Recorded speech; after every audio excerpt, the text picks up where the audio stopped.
get going. Virginia, is it possible? Can you mute everyone who's not speaking? Is that possible? Or have you done that already? Yeah. Unfortunately, that includes you in order to mute all. If you don't mind unmuting yourself. Thank you very much. There we are. Okay. Good afternoon, everybody. Welcome to this meeting of Southwark's Cabinet. My name is Peter John. I'm the leader of the council and chair these meetings. I'm going to ask actually Cabinet members to introduce themselves and just identify their portfolio area as well. So I'll start with Rebecca Lurie. Hi, thanks Peter. So I'm Councillor Rebecca Lurie. I am a Deputy Leader and Cabinet Member for Culture, Leisure, Equalities and Communities. Evelyn. Hi everyone, I'm Evelyn Okoto. I'm the Cabinet Member for Community Safety and Public Health. Jasmine.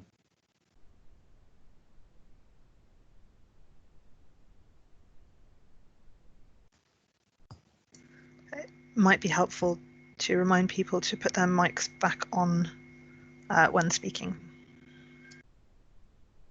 Jasmine, are you there? Okay, Steph. Yeah, hi, I'm Councillor Stephanie Cryan. I'm Cabinet Member for Jobs, Business and Innovation. Richard. Councillor Richard Livingstone. I'm the Cabinet Member for Environment, Transport and the Climate Emergency. Vicky.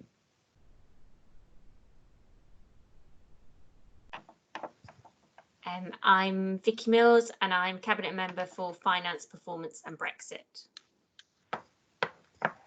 Leo.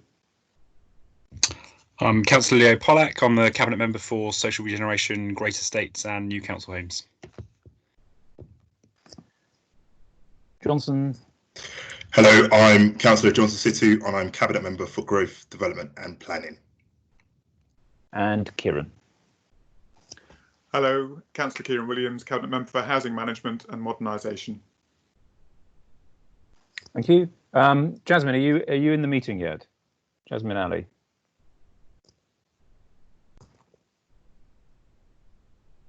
Okay, well, Jasmine Ali is our portfolio member for children's schools and adult social care. She'll be joining us momentarily, I have no doubt. Okay, a few announcements. All members participating must, if they can no longer hear proceedings, immediately let me know, send me a message or do something, and I'll try and check with you regularly that your link has been maintained. All microphones, as you will have noticed, are muted by default whilst in the meeting, and unmute yourself when you're called upon to speak. Filming and recording are permitted at our council meetings, and this meeting is going to be recorded and uploaded to Southwark Council's YouTube channel later. I've not received any apologies. I know that Ian Wingfield is also in the meeting. Ian, do you want to say hello and who you are? I will, Peter. Thank you very much. Good afternoon, everybody. I'm Ian Wingfield. I'm Labour member for St Giles Ward, and more importantly, in this scenario, I'm chair of the Overview and Scrutiny Committee of the Council. So looking forward to your deliberations today. Thank you. Thanks, Ian. Ian's going to be chairing a meeting of OSCE on the 7th of May, and I'll ask him to come in at the end of the meeting before we move to vote on our recommendations. We've also got some community representatives who are going to be participating in the meeting this afternoon. So Mike Wilson from Pembroke House and Deborah Heyman from Community Southwark. We've also invited Sarah Thurman from United St Saviour's, and I know Sam Happlewhite from the CCG is also present. I know Sam has to leave by about 5 o'clock, so I'll call on Sam before then just to say a few words. There is one item effectively on the agenda, and that's a late and urgent item, which is Southwark Together, our report on the council response to the COVID-19 pandemic. Obviously, we're accepting that as a late report, and the reason for urgency is set out in it. There are no closed items of business. I doubt there are, but are there any disclosable pecuniary interests or dispensations that anyone wishes to make? And we've no public questions or deputations today. We should also be joined by our team of officers, and I'm actually going to ask them just to introduce themselves and their title. So starting with Eleanor, if you're in the meeting. Good afternoon, everyone. I'm Eleanor Kelly and I'm the Chief Executive of the Council. And Duncan. Hello, Duncan Whitfield, Strategic Director of Finance and Governance. Caroline. Hello, everybody. I'm Caroline Bruce. I'm the Strategic Director for Environment and Leisure. David. Good afternoon. I'm David Quirk Thornton, Strategic Director for Children and Families. And Michael. Good afternoon. I'm Michael Scorer, the Strategic Director for Housing and Modernisation. Thank you very much all. And I know also joined by Stephen Gaskell, who's the Head of Chief Executive's Office, who is the Principal Report Author, Jin Lim, who's our Deputy Director of Public Health, and Doreen Forrester-Brown, who's our Director of Law and Democracy. Okay, well, colleagues, this report reflects on our response to the pandemic of COVID-19 in Southwark over the last 2 months. And I think sets out a story of remarkable response and transformation by the council in that period. I'm massively indebted to our chief officers and indeed all of our officers who have responded so magnificently to the crisis that has befallen us all. There is nothing to compare to the crisis of COVID-19 in this borough's history, or indeed in our nation's history, something which has brought every element of life to effectively a grinding halt and placed unprecedented burdens on those whose job it is to support our most vulnerable residents. So that obviously includes the health service, but it includes us as a key partner in that as local government. The report sets out the fact that we have helped thousands of people over the last 2 months, either because they're on the government's shielded list and we've had to make contact with them, to the 1,000 or so households who we're supplying food to every week, and to the numerous others who have come to us for support at this time. We've had to establish new services for our residents over the last 2 months. Some services we've had to reluctantly stop. We've had to enforce social distancing, and we're going to have to carry on doing that for some time to come. But I think that the response of Southwark Council staff has been remarkable over this last 2 months.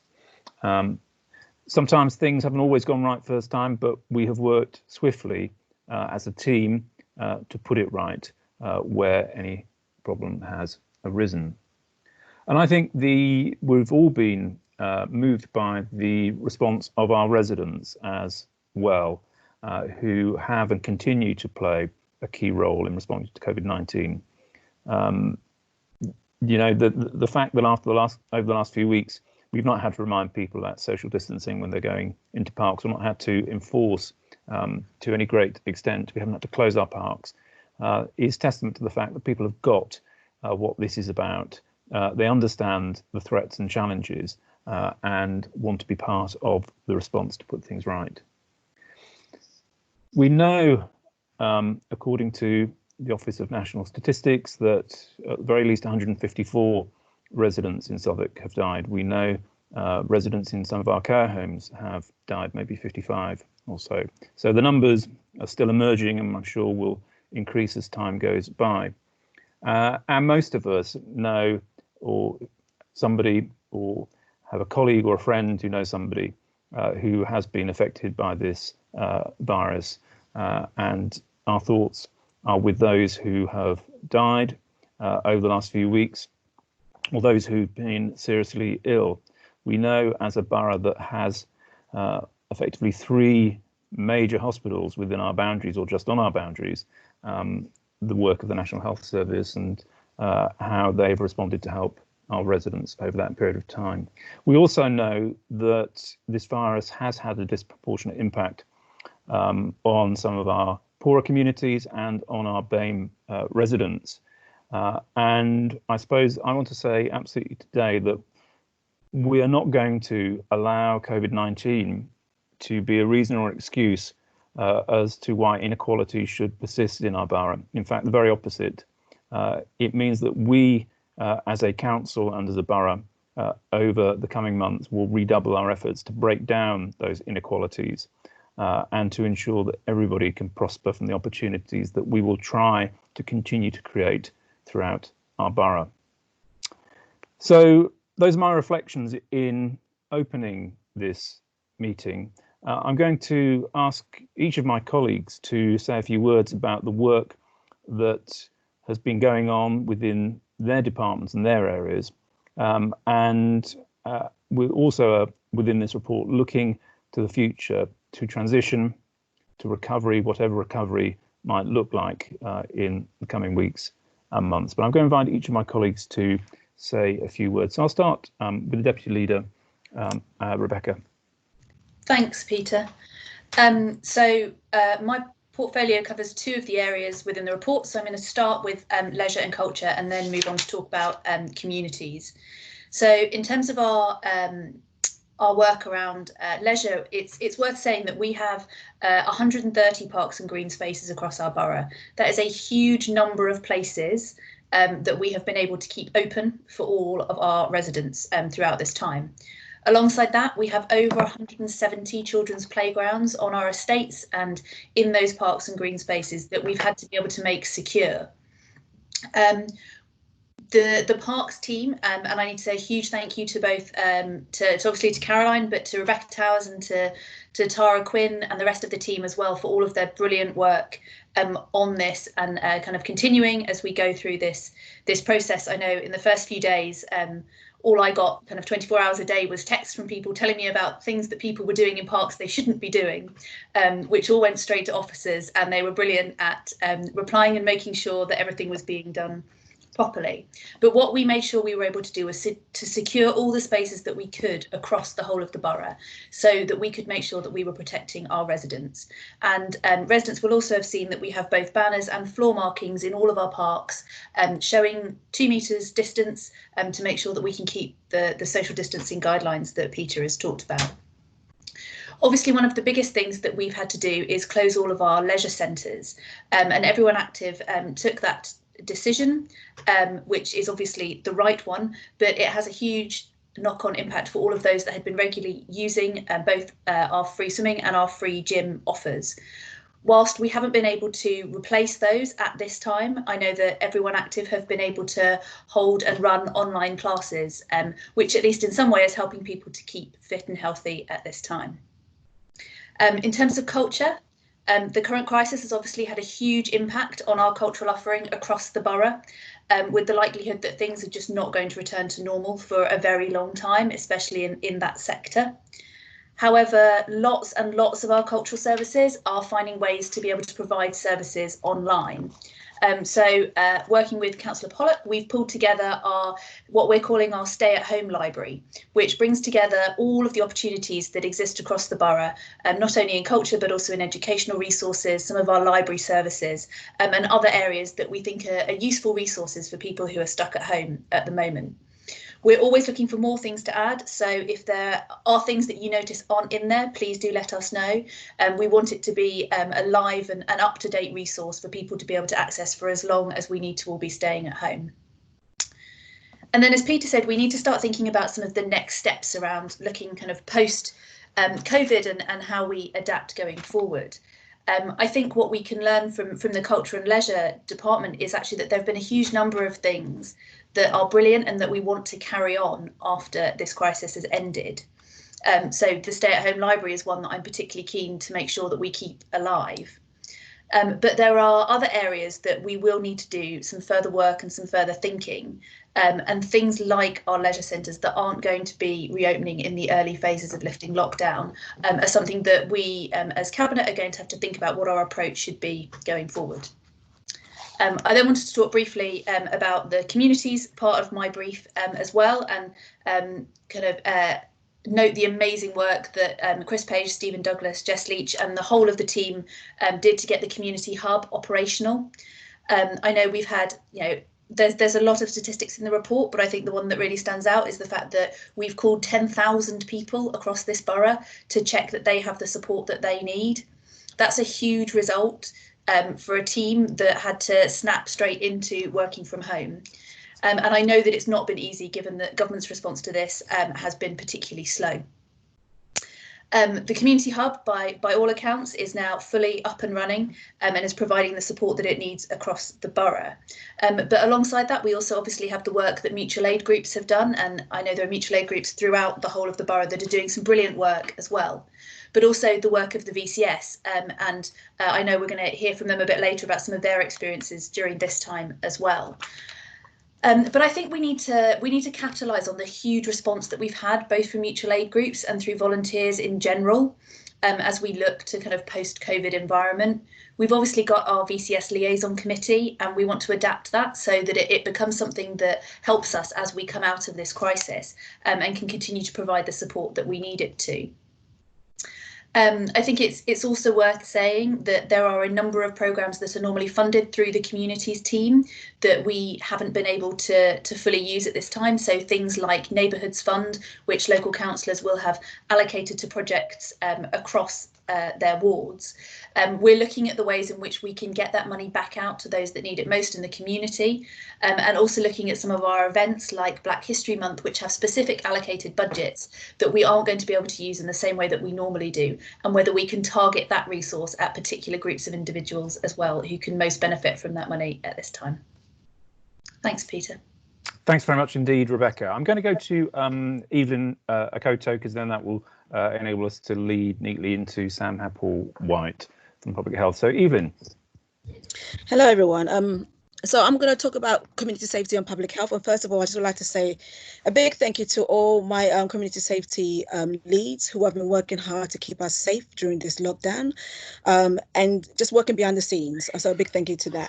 Well, it is well documented that generally crime has decreased across the board in London and definitely in Southwark, though we know that antisocial behaviour has seen increase. Obviously, with more people being at home, noise nuisance has been an issue, and also of people not basically maintaining social distancing. So these are the areas we've been dealing with. And not to mention the increase of online crime, which again across the board has increased. However, the area of domestic abuse and domestic violence has been of real concern. It was concern going in, and it is now a greater impact on our community. And I think most notably, what we have now is that though the numbers have increased, what is significant is that the level of high-risk cases has increased. For example, last year we had about 46 cases. This year we've had 100, and I'm sure it's going to increase post-lockdown. And anecdotally, we're hearing that people and families are preparing to leave as soon as lockdown is basically pushed back. So this is something that we have to really prepare ourselves for. But I'm happy to say that we've been able to fund Solace, our commission body, £25,000 to basically employ an additional independent domestic violence advocate to maintain and support our victims in the borough. We've also planned to increase promotion of where to get help across the borough and obviously with staff, because I think it's really important that people know that there is help out there and basically how to access it. I'll move to youth violence. Despite the reduction in youth violence and knife crime in Southwark, we are concerned of the impact post-lockdown and what will happen when things are basically slowly returning back to normal and how young people basically will kind of adapt to the new situation. I must say that during lockdown, we have still been providing targeted programs to support our vulnerable young people via online. And we've given extra funding to some of our Positive Futures Fund to move or change the way they support young people. So I think work is still going on, and work will continue to go on. And we are hoping to fund more of our groups to be able to move online, because undoubtedly, I do believe that social distancing will still maintain post-lockdown. So we have to kind of change the way we operate. And we are doing that as we speak. The last cabinet meeting, we agreed Southwark's plan to tackle youth violence, and most notably the creation of a hub. Now, it's important that post lockdown, we work at pace to create this hub and to ensure that we are nimble enough to kind of change our way of working, and how criminal gangs may be operating, because we know a lot of things now are moving online. So we also have to be nimble enough to kind of adapt to the change. Before COVID-19, we were undertaking a comprehensive review into our youth provision in Southwark, and we were really hoping to do something really fantastic to ensure that we are supporting our young people. Undoubtedly, in this new era, things will definitely change. And so we will work and to ensure that we provide as best as we can the youth provision in Southwark for our young people. And this is something that we will continue to work on with our officers.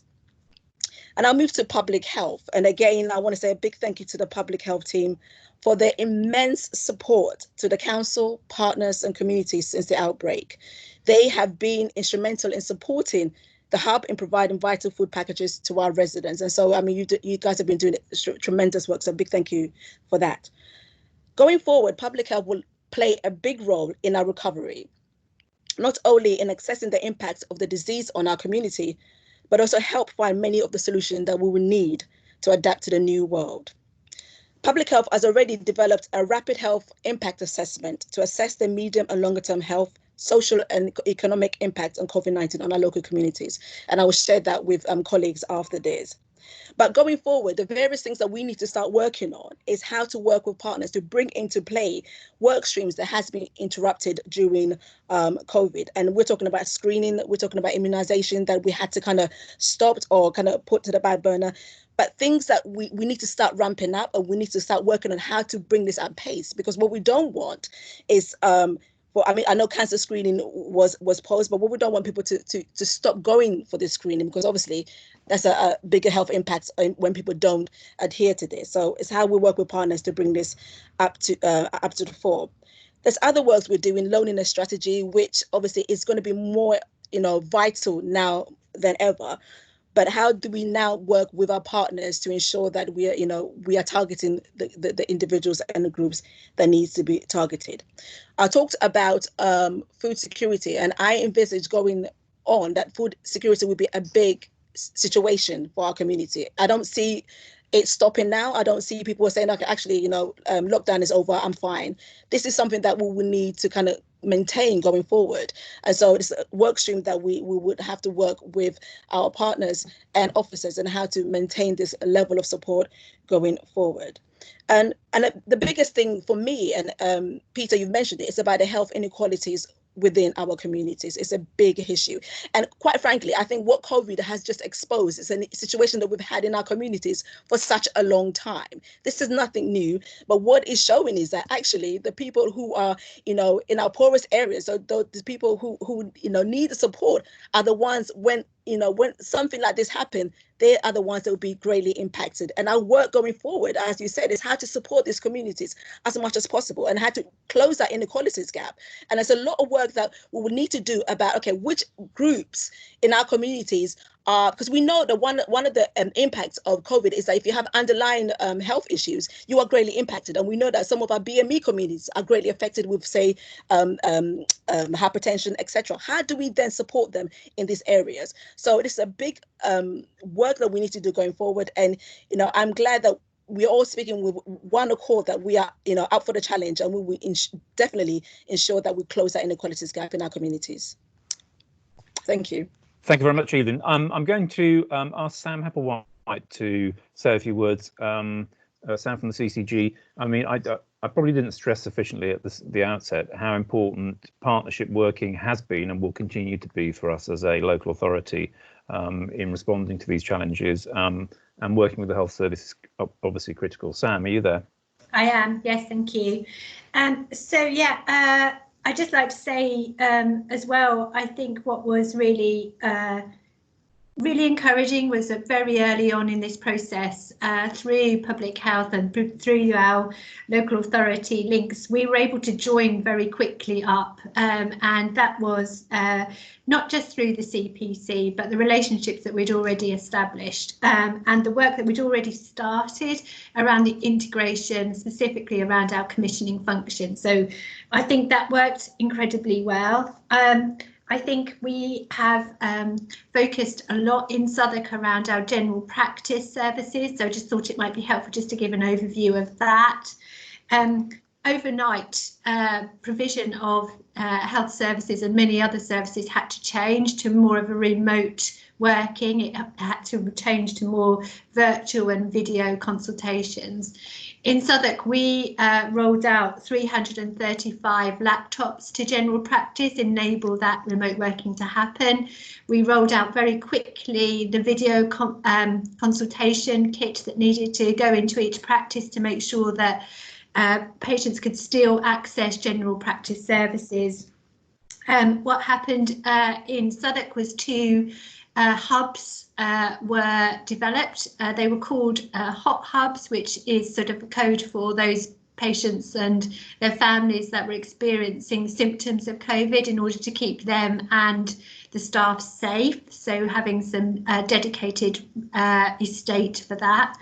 There were some great examples of innovation. So you may have seen the idea that we had around using the black cabs to get people to those sites to avoid them going onto public transport, and therefore issues around infection control. There's been a lot of work done by practices and in partnership with the community hubs around those shielded patients. I think we've got a lot to learn about how we developed those lists and how those people were communicated with, but from an NHS perspective. But we have done an awful lot around the work around proactively case managing that group of patients that are particularly vulnerable at high risk. I think there have been some challenges on the way, but I think that's also helped the relationship between us. So I'll probably call out PPE, the personal protective equipment, which took us a little while to get out to grips with. And I know there were daily calls between David and Usman, and we've got to a better position there. A huge amount of work done by lots of colleagues to make sure that those all services had access to PPE, which wasn't available at the beginning. And staff testing and patient and public testing. So again, we have developed a joint team between NHS and the council that's worked really well in order to make sure as many people as possible have access to that testing. There have been some flaws in that process, that national process, but I think collectively we've worked through those. There's been an awful lot of communications, and sometimes we have done that very independently from an NHS perspective. You'll be aware of the campaign to ensure that people still are aware that the NHS is open for business. We've had a drop-off of demand, as I'm sure you're aware, in both emergency and urgent care, but also the routines care that's going through general practice. So there's been a collective effort to encourage people to use NHS services again and use specifically their GP. We've started a piece of work around primary care, around recovery, the phases of recovery, and we're definitely taking Evelyn's steer on this around it being a public health driven conversation. So really, where do those services need to, the ones that maybe have been paused or stepped down or reduced, where do we need to ramp them back up again from a public health perspective? So we had a good session which included our public health team last week. There has been some great examples of how we could work differently going forward. And I think probably in the last 12 weeks, we've probably moved faster than we have in the last 5 years on some of that working. So we need to capture some of the stuff, the good stuff that's happened. But I think there's also been a huge amount of learning that we can take into our future planning, and especially around the way that this particular virus has worked. Learned a huge amount from our public health team, and I just can't say enough about the good work that they have done, and the information that they have given us has really helped us to shape and model our services. So sorry, bit of a quick through, but hopefully that was helpful. Thank you very much indeed, Sam. That was really, really helpful. Thank you indeed. Thanks for joining us on the call. And you talked about communication, and I think communication has been one of the things that we've been doing really well as a council during this crisis. I want to thank Louise Neelan, who has been leading that work, Anya Gallagher and Justin Ashworth, who members of the team, and all the team, in fact, Catherine Simmons, it's invidious to identify individuals, but I just have, who have been working so hard through this. Thank you to Louise and the team. Okay, let's move on to Jasmine Ali.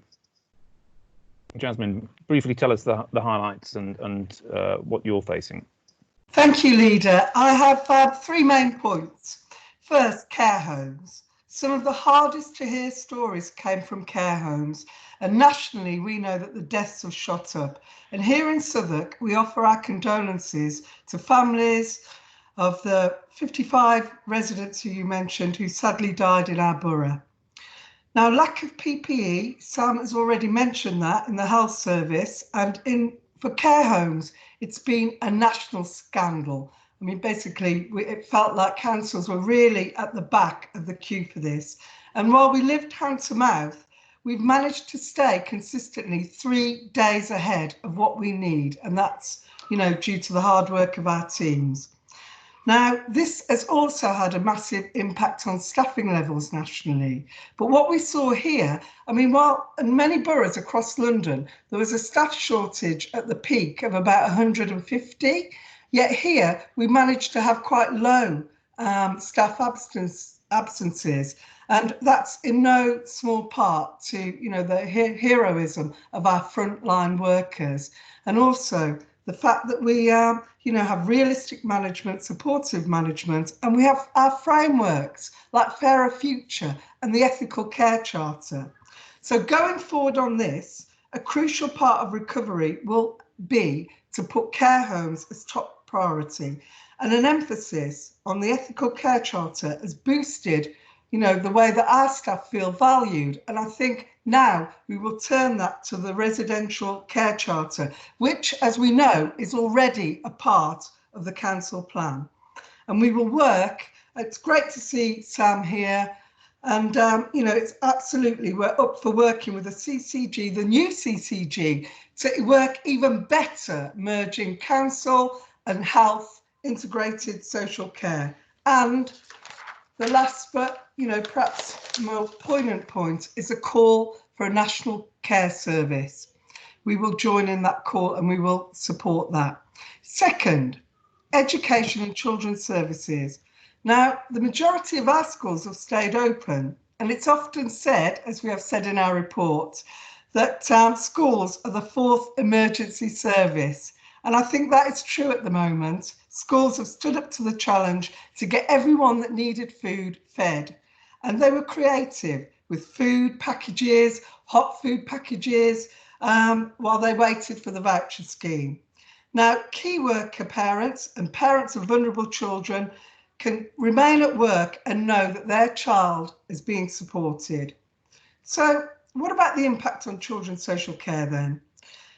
And here, the lockdown poses, like a massive threat really, because the whole idea of children's social care is that the child is at the centre of our services, and safeguarding is everybody's business. And that's very difficult to operate under lockdown conditions and social distances. So, our teams have remained accessible, and those who need our help have managed to get it in Sumner House, Queen's Road and East Dulwich. And we also managed to fund to the tune of 92k to our foster carers who, to help them and their families get through lockdown. So going forward, we must commit, and Leader, you've already said this, but some things are worth repeating, and we will have to fight for extra resources to address the equalities gap that we are now experiencing.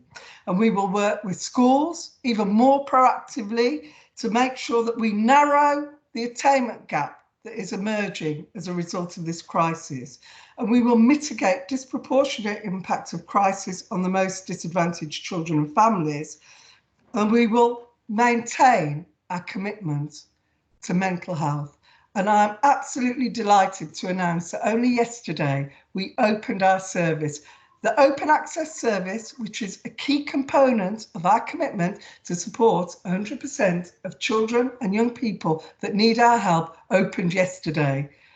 We're not breaching any social distancing here. It is opened online at the moment from the age gap to 13 to 25, but as soon as the lockdown restrictions are lifted, we'll open those doors to all children and young people. I've only got one more point to make now. The third point, Leader, if I may, is recognition. Thanks must go to our frontline workers, our care workers, our social workers and our teachers. I want to thank social workers who work so hard. And I also want to offer our condolences to the family of our own social worker, Sybil, who tragically died. And I want to thank our commissioning team, who worked day and night to get PPE to the front line where they needed it most. And last but not least, I think you said it's not always good to mention names, but I must say thank you to our Strategic Director, David Quirk-Thornton. He works tirelessly to make our most vulnerable residents experience a fast and responsive service, even under these crazy conditions called lockdown. He also leads on PPE for all of the adult directors across the country. And while the Coronavirus Act releases local authorities from certain obligations through easements, and it releases local authorities from obligations to our most vulnerable people, care leavers, children with EHCP plans. And David has absolutely, to his credit, refused these easements in order to deliver a fairer future and protect those who need us the most. And we couldn't wish for anyone better to lead these core services in a crisis. So I'll leave it there. But there's more to say. There's always more to say, but I'll leave it there. Thank you. Thank you very much indeed, Jasmine. Steph Cryan. Thanks, Peter. Okay, so I'll talk a little bit about what the local economy team have been doing since sort of lockdown and our sort of thought process of what recovery will look like or could look like. So I think it's really fair to say that our main priority has been supporting the very many businesses across the borough. And to do so, we set up a business support help desk, and as of yesterday, we had 1,188 individual businesses getting in touch with us with concerns. It's fair to say most of those concerns have been financial concerns, especially from those businesses who are unable to access any of the government's financial support, which I think obviously comes into Vicky's portfolio, and I'm sure she'll say a lot more about that in her piece. I think what became quite apparently clear in terms of that financial support was that it was very limited. It was only given to businesses that had a business rateable value of up to £51,000. So therefore, if you had a rateable value over £51,000, which quite a lot of our small businesses in the borough do because of where they're based, or if you were a business that didn't pay business rates because you were working in a shared workspace or were a tenant of a landlord, that there was absolutely no financial support. So I think one of the first things we did was look at how we could help support people in whatever way we could for those businesses, and we repurposed the £2 million from the Southwark Pioneers Fund and a little bit of money that was left in the Challenge funding to actually do a business hardship fund. That was overwhelmingly successful. We had to close it in a week because we were oversubscribed with applications from businesses around that, and I really wish we had more, but we didn't, and it really became apparent that there is such a need for businesses there, and the risk of businesses not being able to continue, not even into recovery, but even now, is really, really stark.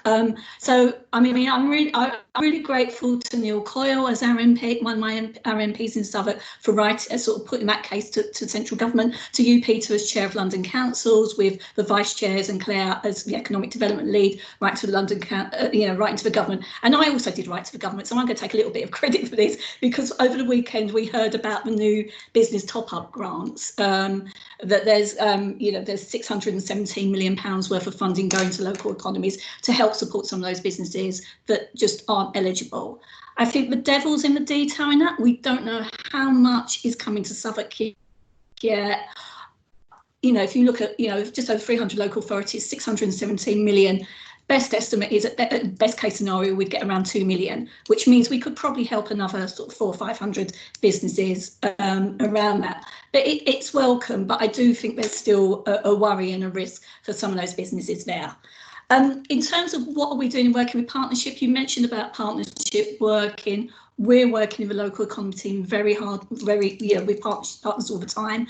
Myself and Danny Edwards, and I just want to thank Danny. I think he's been absolutely amazing, him and the team. The local economy team are a very small team, but there's been a lot of work and a lot of pressure put on them over this period of time. They've really excelled themselves on this, and I can't thank them enough for the help and support they're giving to businesses across the borough, and also the support they're giving to me in my role as well.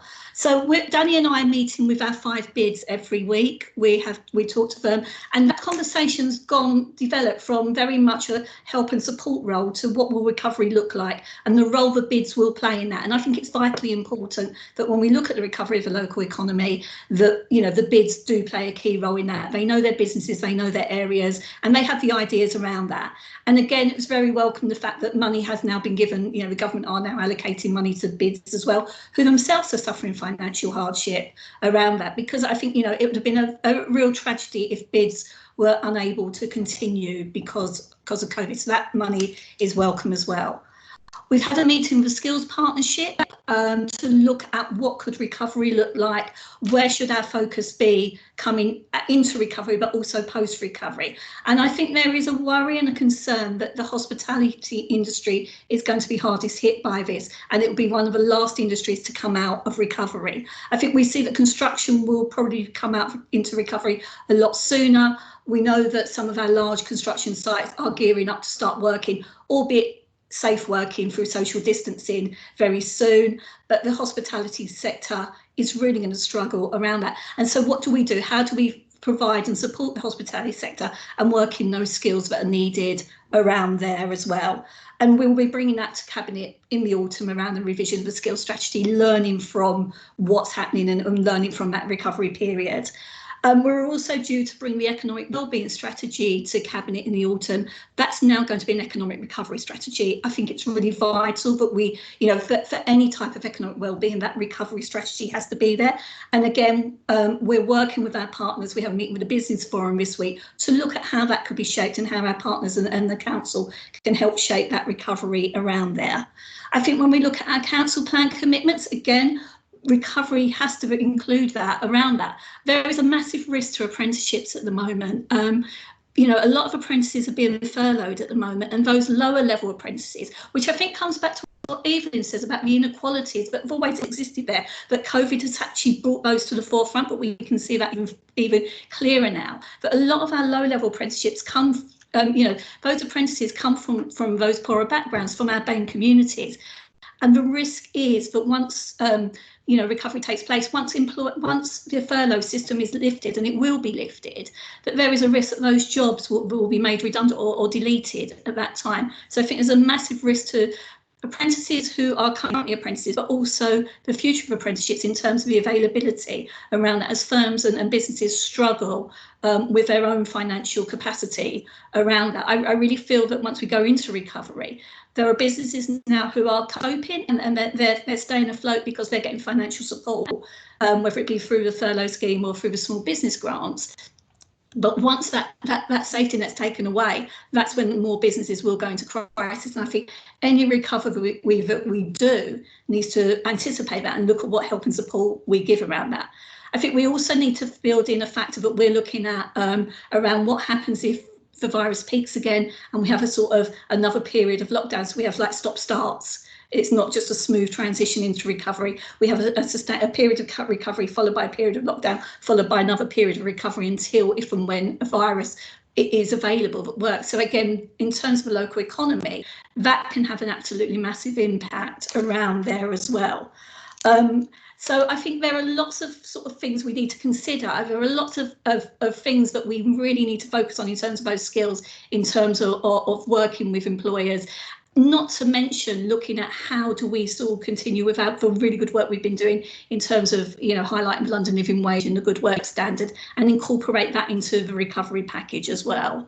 I also just want to touch a little bit on the innovation side of my portfolio, because although it's not been a sort of pressure on it during COVID, what we're looking at is in a post-COVID world, in a recovery world, what is needed. And I think a couple of things that have been highlighted around that when we bring that connected community strategy later in the year is really there needs to be a piece on there about resilience, about how do we allow people to have that connectivity they need during periods of lockdown. How do we work with people who are digitally excluded? But I think also a new thing that's coming out of this is people who are competent digitally, but the digital availability, because when libraries are closed and are closed and a lot of our residents rely on our libraries to go online, how do they go online? How do they do, you know, work with the services that they need there? So I think that's a piece that we're looking at in the future on recovery in terms of digital strategy and, you know, making sure that our residents take advantage of the digital resolution. I think there has to be some piece of resilience built into that as well. Thank you very much indeed, Steph. I asked Cabinet members for 2 or 3 paragraphs. I think it's kind of James Joycean paragraphs that are being used this afternoon, but thank you. I mean, it does demonstrate how much COVID-19 has impacted across the piece, but so thanks for that. Richard Livingston. Thank you, Peter. I wanted to start by thanking staff as well. I'm not going to pick out individuals, but I do think the fact that we managed to keep so many essential services running in such a difficult time when we've had to do things differently, I think it's a real testament to the commitment and dedication of you know, hundreds of council staff. I did want to talk very quickly about our environmental services, so in terms of waste and cleaning, so recycling services, street and estate cleaning. I mean, these were services that we thought we might have to reduce as a result of the emergency.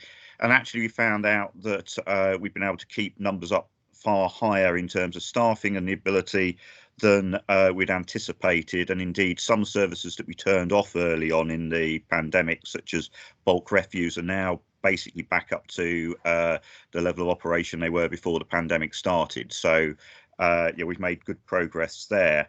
I mean, part of my portfolio covers parts of the leisure department in terms of cemeteries, crematorium and the marina, all of which have had issues in terms of social distancing pressures. I mean, cemeteries and crematoria staff have had to work exceptionally hard, sadly and tragically, over the last 6 weeks, and the report talks about a 50 to 60% increase in demand for those services. That's across the time period as a whole. There have been weeks when that has been a threefold increase, well, threefold level of work that they're having to do in a number of funerals, and of course in those funerals they're having to manage social distancing. So yeah, it's very clear what the tragic loss of so many lives has we've seen in the borough and the workload that's created for our staff. We've obviously had to make changes in that time as well. Government guidance originally told us that we ought to be closing our cemeteries to the public outside of funerals, and then they changed their minds and we've had to find ways of opening them. And that, of course, has given the workload that was already with our cemeteries and crematorium staff has meant having to redeploy staff from elsewhere in the council to make that work. Social distancing has been a piece of key work we've been focusing on recently. Our highways team took interventions on Rye Lane and Walworth Road last Friday to try and improve social distancing. We know the amount our shops are being used, the queues that are outside of our shops, the narrowness of our pavements in places makes social distancing very difficult. And so we have had to make those interventions to try and improve that. Sometimes that's about narrowing the road to enable the pavements to be wider, looking at what else we can do in terms of marshalling queues outside banks better, and putting barriers up in other places.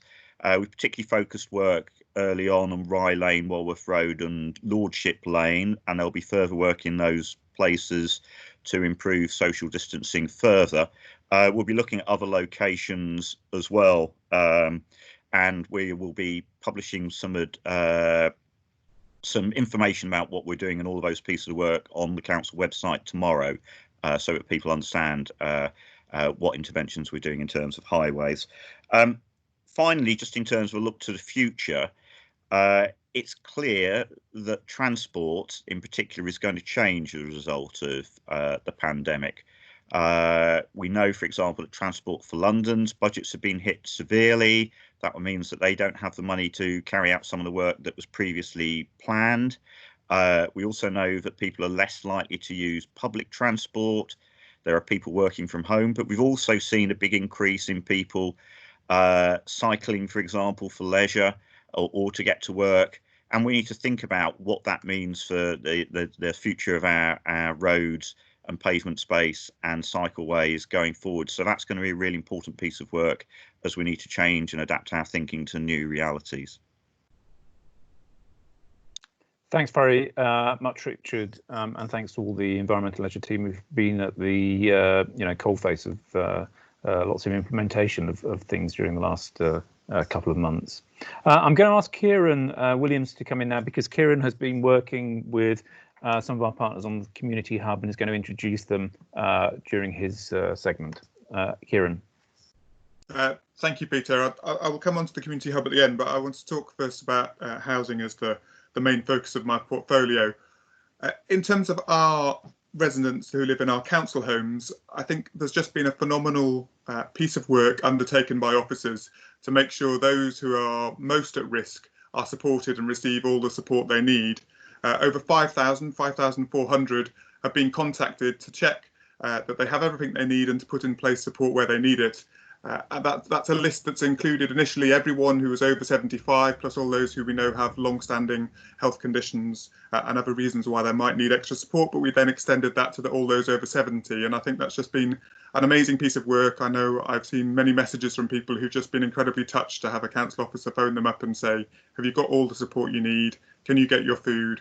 Are relatives looking after you? And in most cases, relatives have been looking after people and they've had support from friends and family. But where that hasn't been the case, we've done everything people need to make sure that they can carry on safely in their homes at this time.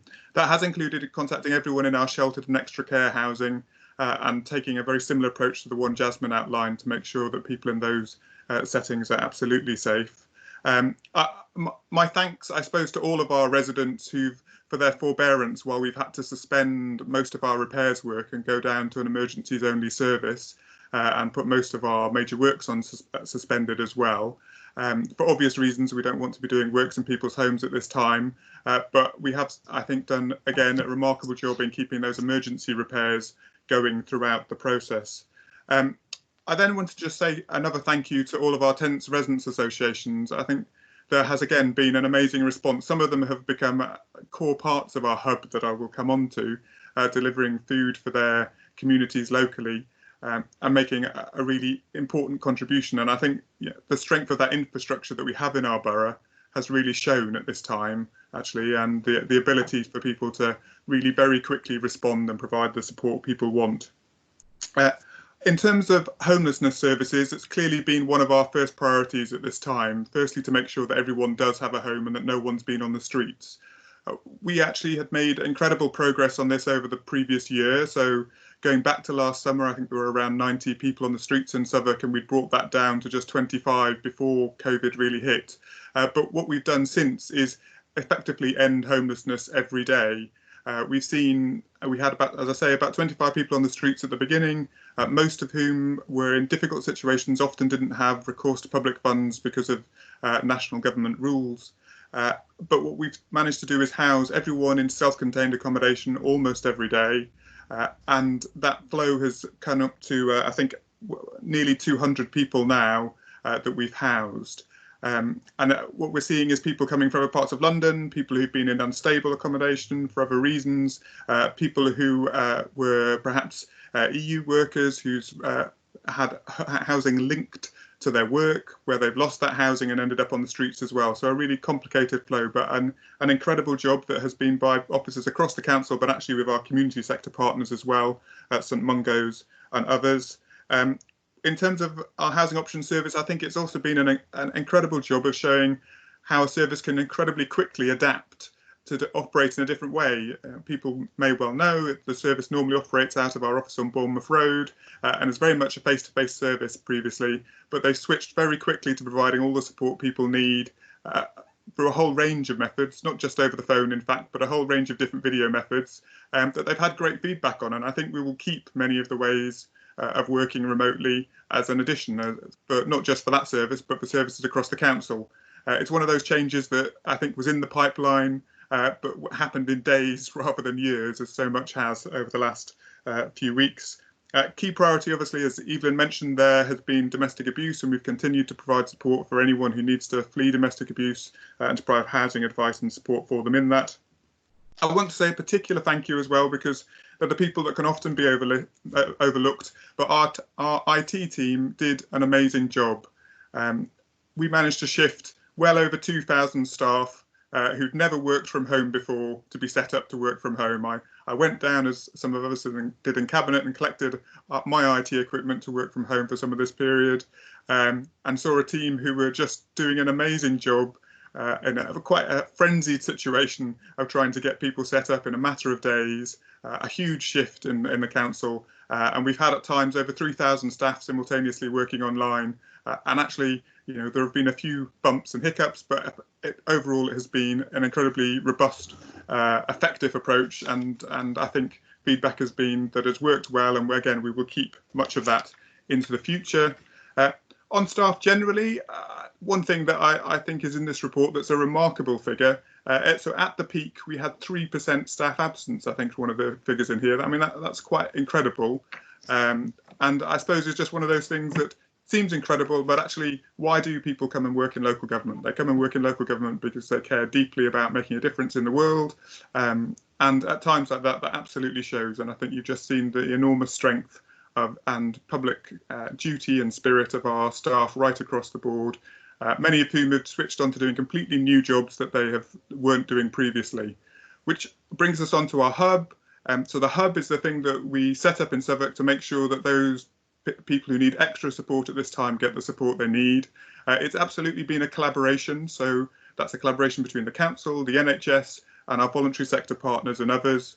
There are around 20,000 people rather, who we've contacted collectively to make sure they need support. And that includes many of our council residents who I mentioned earlier, people who receive social care, people who are on our smart alarm service, people known to some of our voluntary sector providers as well, and those who are shielded on the government's list, which is just over 7,600 of those 20,000. And that hub has then made sure that of those people, 4,000 food packages have gone out. A wide range of ongoing support has been provided for people. It's been an amazing change in providing service. It's a step change for us as a council in doing things across the whole council, looking at vulnerable people across the whole council. But more importantly, it's been a step change in working with our voluntary sector partners and the NHS to do these things collectively. And so in a moment, I will bring in some of the key organisations that have been involved in doing that. But I just wanted to say first a little bit about looking forward into the future. So I'd highlight three areas here. On housing, we've made this, as I say, incredible effort to end homelessness in the borough. But clearly, absolutely all of us are determined that no one should go backwards as a result of that. Now, that's going to be an enormous challenge in the current framework. We know that around 69% of the people that we've helped off the streets are not able to claim benefits to cover their housing costs, either because they have no recourse to public funds or they're EU nationals that are not entitled to claim benefits. In that situation, we really need the government to step up and put in place the support those people need so that they have a clear and obvious way to cover their housing costs into the future. It's completely unacceptable in a country as affluent as ours that we have this group of people that have no safety net to fall back on when they need it to cover their housing. I think this whole situation has highlighted the thing that we all have known, the scale of the housing crisis in London, and I think our housing strategy and our commitment to leave no stone unturned in solving the housing crisis is just shown just how important that is.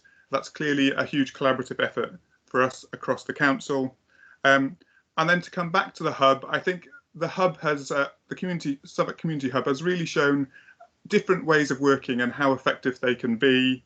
And I think we have to take that new style of working, that new collaborative style of working that we have lots of examples of in Southwark, but we've done at just an unprecedented scale, I suppose, over the past few weeks, and really capitalise on that and think about how we learn both that single understanding of a long list of residents who need additional support and how we get them out to people.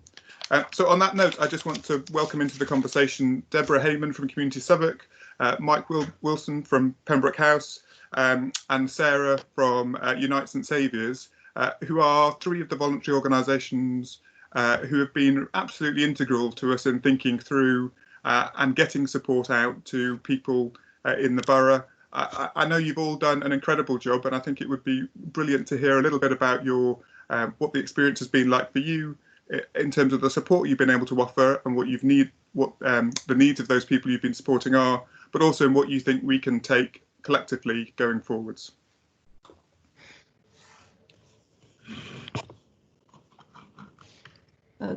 Okay, should I start, Sarah? So hi everyone, thanks for inviting me in today. Just so United St Saviours, we set up the Community Response Fund for Southwark, which pulled together our funds and the funds of several others, including Peter Minette Trust, Southwark Charities, British Land, and a bunch of individuals who contributed, thanks to the council for promoting this through Space Hive, which is your crowdfunding. I think you have a contract with them. So that was 20 grand that came in from public donations, which is absolutely extraordinary and you know, really heartwarming. We've awarded, we've got a total pot of 520,000, and we have awarded so far 355,000 through 36 grants, and that's been food packages, infrastructure for food hubs, hot food deliveries, contact with vulnerable older people, a homeless hotline, support for vulnerable residents. I mean, majority of it has been crisis funding, actually, but we're also funding a few things which are enabling charities to deliver differently. And there's a few more of those coming in. I suppose that was just a quick overview of the fund. We've been sharing data on who we're funding with you guys at the council, because you awarded a couple of weeks ago your own funding as well. So we just made sure there wasn't a lot of duplication going on.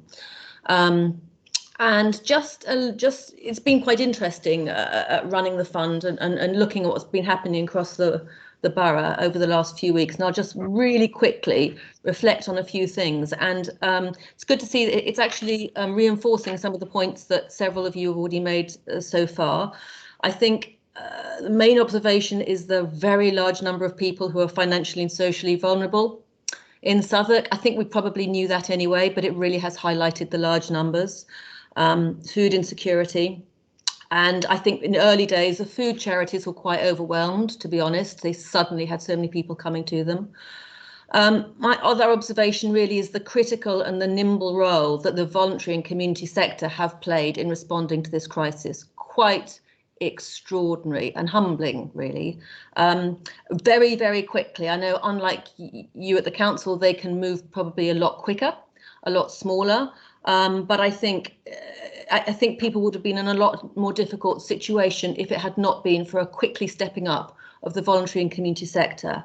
For example, Pembroke, I know Mike's here and he can talk a bit more about this if you like. Pembroke's delivered over 3,000 food parcels and has got 100 volunteers. The volunteering has been amazing. I think a few people have mentioned that earlier.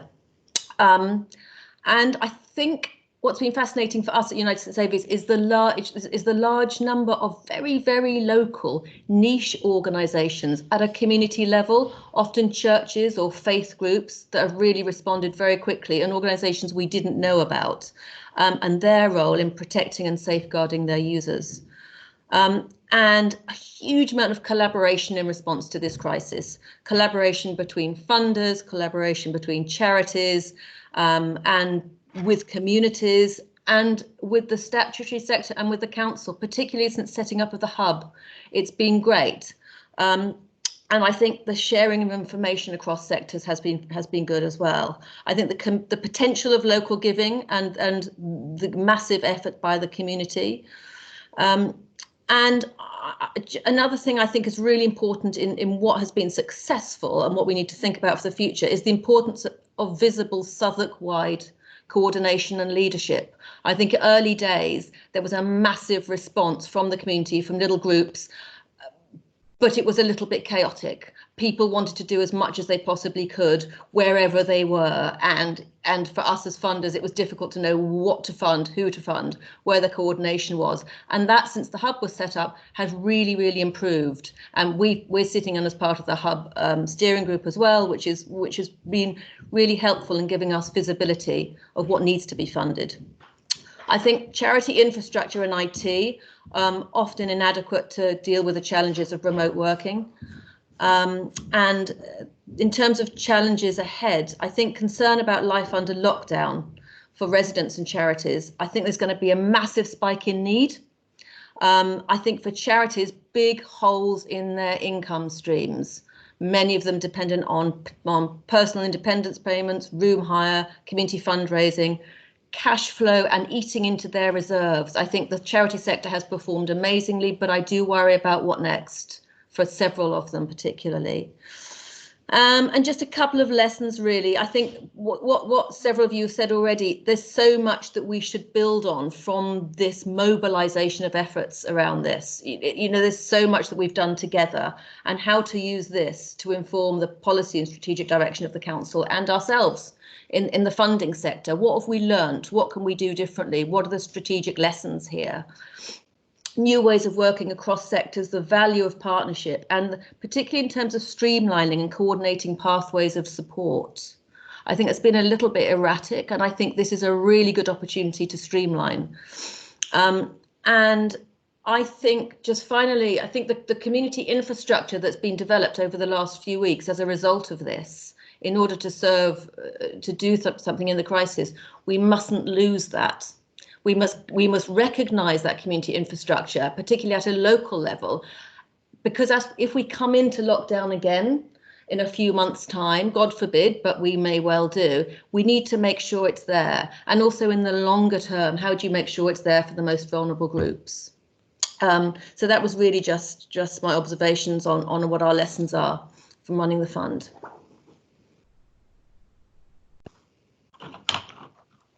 Thanks, Sarah. And we're also joined, I think, aren't we? Sorry. I think it was Deborah from... Deborah and Mike. Yeah. Sorry, Deborah and Mike. Deborah, over to you. Hi. Great. So just to really build on what Sarah said, really, Community Southwark have been a part of the steering group and all of the work around the hub, and I think that has been a really fantastic joint effort. Has had its challenges that we can certainly go into in sort of detail later, but the overall hub has been really great, and I think working together on having one phone line, reducing confusion, has been really great. I have heard today that a bit more advertisement is needed on that, so it'd be great to see how we can really push that number out. Working on the referral pathways and the joint statement, and really pulling together as kind of almost as one organisation has been something that's really come out of this. Community Southwark have been sort of putting together alongside that quite a few responses, working with the voluntary sector to really think about how we as a sector respond more collaboratively and work together. But I think what we've really tried to do is think whatever we put in place now can't just be for COVID. It has to be something that, if money is going to be put into this, it has to be something that has a legacy and goes on into the future and can be tweaked and used to respond to any crisis or emergency that comes up, or just the issues that are out there that many of you have mentioned. And as part of that, some of the response from the sector as a whole has been incredible. We've had loads of great services emerging that have really met some of the needs that are out there at the moment. So the food banks, distribution hubs, telephone befriending, shopping services. The new funding streams have been really positive. And it'll be looking at how we sort of harness some of those and look about how we tweak those to really meet the needs as they keep on emerging. There's also been some really excellent examples of councillors playing really important roles in their local communities, helping mutual aid groups, being really a part of that, and supporting, networking them with local organisations as well, which has been, again, really positive, and it's been great to be in more contact with councillors and really work with them.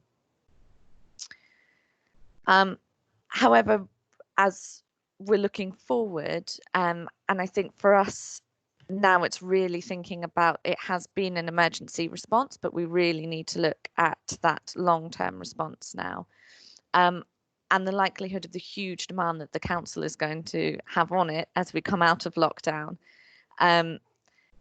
is likely to be really significant. There's going to be a whole new way of working for the council. We don't know what's going to happen exactly with the hub as people return to their day jobs from the hub back into their normal jobs, and any new regulations and plans of central government, how that's going to affect the council and the response that we've had together so far. On the charity side, there's also huge fatigue within exhaustion from workers, but also a bit of fatigue around, especially if we go into a second lockdown, the money and volunteering offers that have been there this time, are they going to be as strong if we continue to have different lockdowns or variations on it? We've also noticed, and it's fantastic that so many mutual aid groups have popped up, but there's been a lot of focus on those, and I think it is vital going forward that the pre-existing community groups who have been volunteering for a long time and have built up knowledge, experience and trust in their communities already are also considered when we're looking at this central investment and development of local solutions alongside those mutual aid groups and making sure they're together.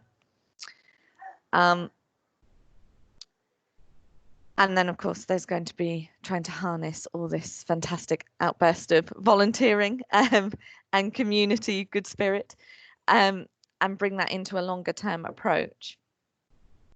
So some of the questions, I guess, we've been asking, and I'm going to pass over to Mike in a minute because we've come up with some sort of wide recommendations that we think would be good to go forward. There's lots of detail behind them, but we've kept them quite wide just for this. But some of the things that we need to think about are the food parcels have been amazing, but as people have mentioned already, how do we tackle those root causes of food insecurity and other issues that have caused the huge number of insecurity here? The intelligence that we've gathered across the hub and across other organisations working, how can we bring all of that together and really use it to make sure we've got a joined up response? And then how can we work together on scenario planning and business continuity? It's been so fantastic to work as equal partners. And I think that can only strengthen any response we have as we go forward if we continue to look at that.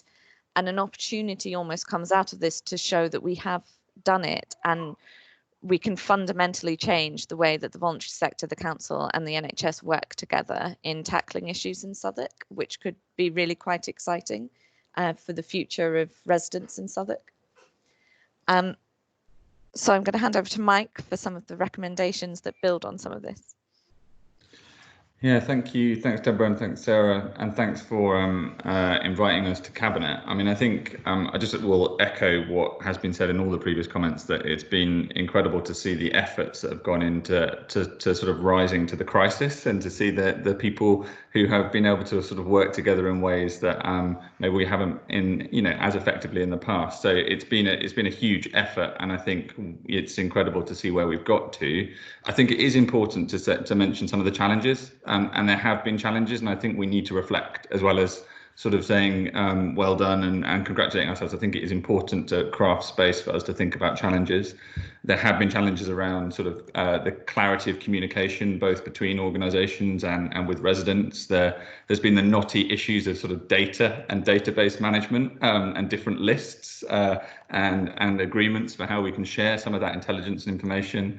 And there's obviously there's the main challenge at the moment in terms of how do we balance some of this effort that's going into this emergency response with the thinking that's really required about thinking about the longer term, and how do we balance meeting emergency need with planning for the future. So I think picking up on that and building on the comments that Sarah and Deborah have set out, I think our view as a sector is that this feels like is as well as obviously a horrible crisis to face. It feels in the midst of this and some of the ways of working that has emerged, there's opportunities here to really lay foundations for the future that can have a long-lasting impact, and to build on some of these sort of green shoots of new collaboration between sectors, to start really pushing forward and thinking about how we want to work together to meet the challenges, not just of COVID, but of the impacts that we know are going to come, and the effects for residents that actually we feel that we're at the beginning of rather than anywhere near the end. So I think we have three sort of main recommendations.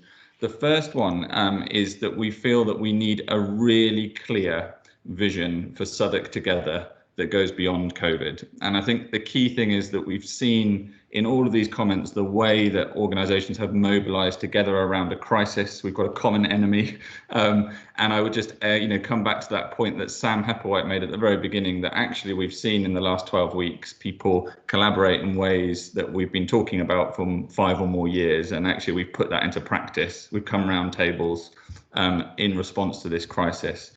I think the key thing is that we now need to continue this and push it further. And how can we keep this same common vision that can mobilise us to new forms of action once this immediate wave of the COVID crisis has disappeared or has begun to dissipate? And I think we're looking really to this room and where we see actually where boroughs and local authorities have made a real impact in actually pushing forward integration between organisations, between sectors, is actually where there's been a clarity of vision and a real mandate to do that. So I think our first recommendation is that we want to hear and we want to see a really clear vision for Southwark Together that builds beyond COVID into the future, and that to be a vision that we ourselves can be held to account to, and other organisations and other sectors can as well. I think secondly, we feel that this community hub that has sprung up at the council, I would echo the comments, it's impressive. It's seen real collaboration between departments in the council internally that has been very impressive to look in on. We feel that needs to be a permanent cross-sector hub. And I think through this crisis, we've seen a huge number of people come on the radar who have real needs, who are vulnerable and are facing the beginnings of crises or deep in crises, who will need support well beyond lockdown. We think that we need a permanent hub for the most vulnerable, and I think the addendum we'd add to that is that it needs to be a permanent cross-sector hub from its very outset. So there's good collaboration at the moment between the council leading that hub and the VCS and the health partners in the health services.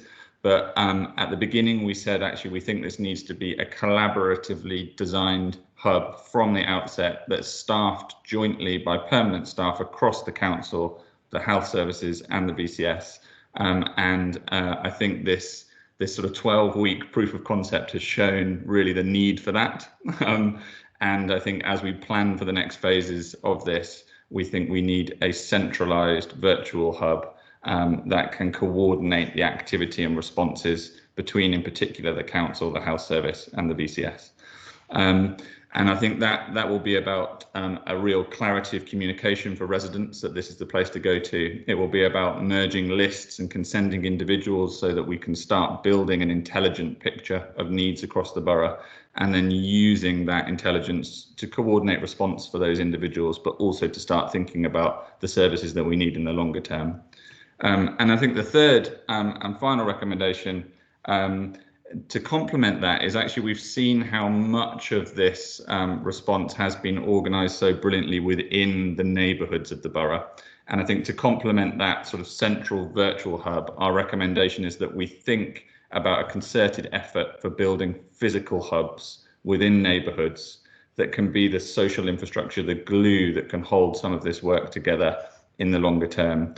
And I think where we've seen some of the most promising work in the borough is where there's been established physical hubs within neighbourhoods working well with some of the new emergent mutual aid groups, as well as some of the smaller, what Sarah was calling niche organisations.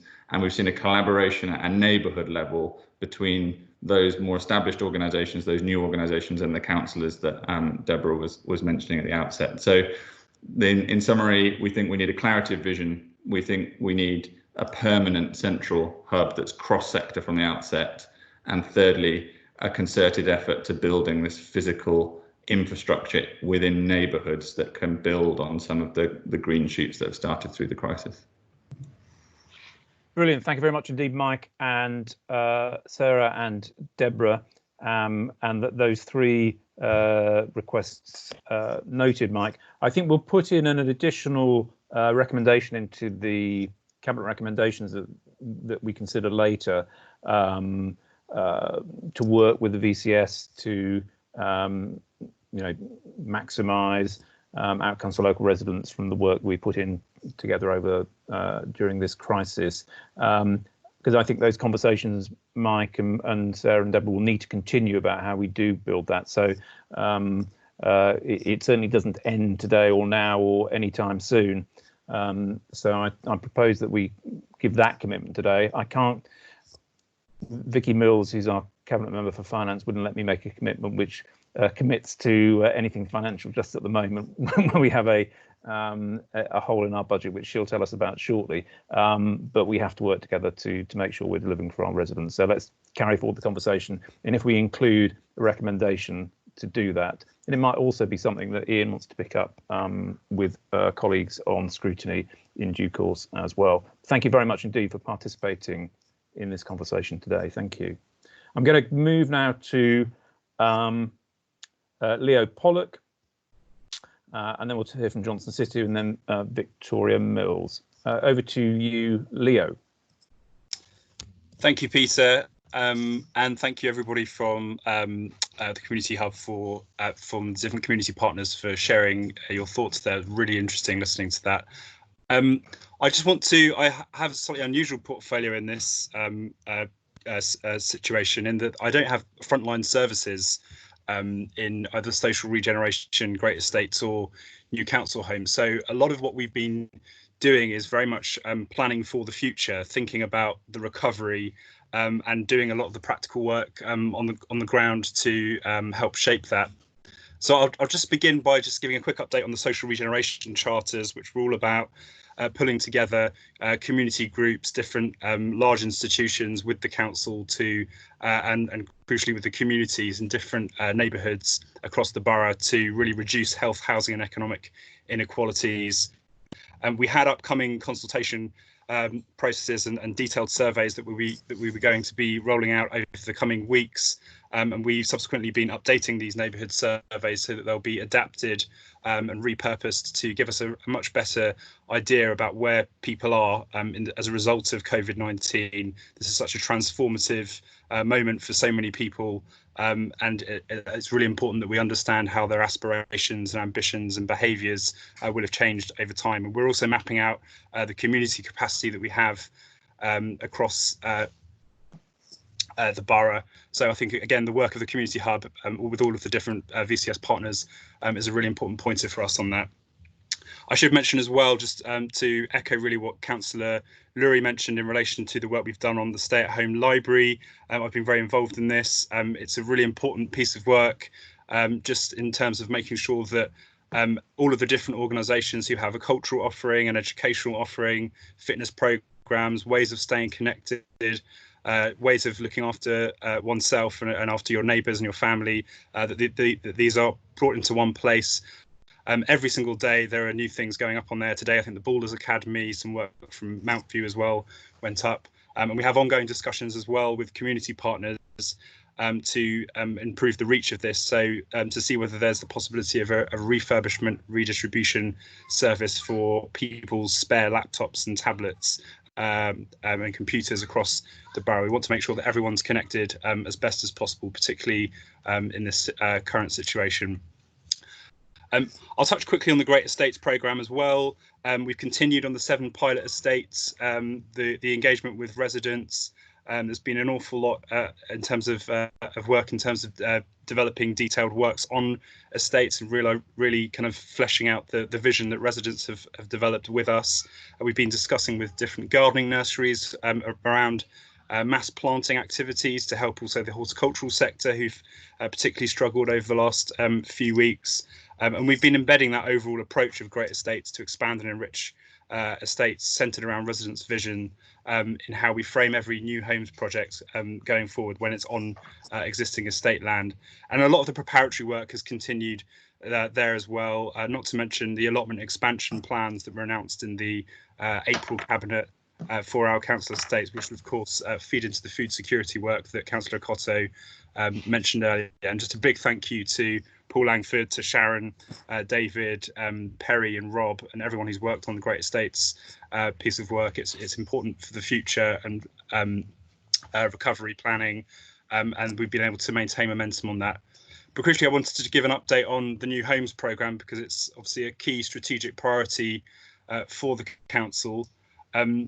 It's sort of well established that construction sites have been a point of contention in terms of whether construction should continue during this time. The government advice was to continue it, but many people felt that it was not possible to maintain social distancing on construction sites, or that the construction workers coming in on public transport would have increased the risk of transmissions. We put out very early some guidance to our builders to basically say to them, the health and safety of your workers comes first and last. That's an absolute. But we also appreciate there's a lot of self-employed trades amongst your throughout the supply chain working on our sites. We don't want to see too many of those unnecessarily falling back on universal credit, being driven into poverty when so much of the construction industry is based on cash. It's sort of hand to mouth. So we basically set up arrangements where construction sites in some instances could continue at a much slower pace, but avoid being mothballed, so that we don't have the insolvencies and the collapse of the construction supply chain to the extent that we saw 12 years ago with the financial crash. Construction was the first to go and the last to recover in that time, and we want to do everything we can to avoid that. So we've made the start times for those for construction activity put back much later. We've instructed contractors to stagger their breaks and shifts.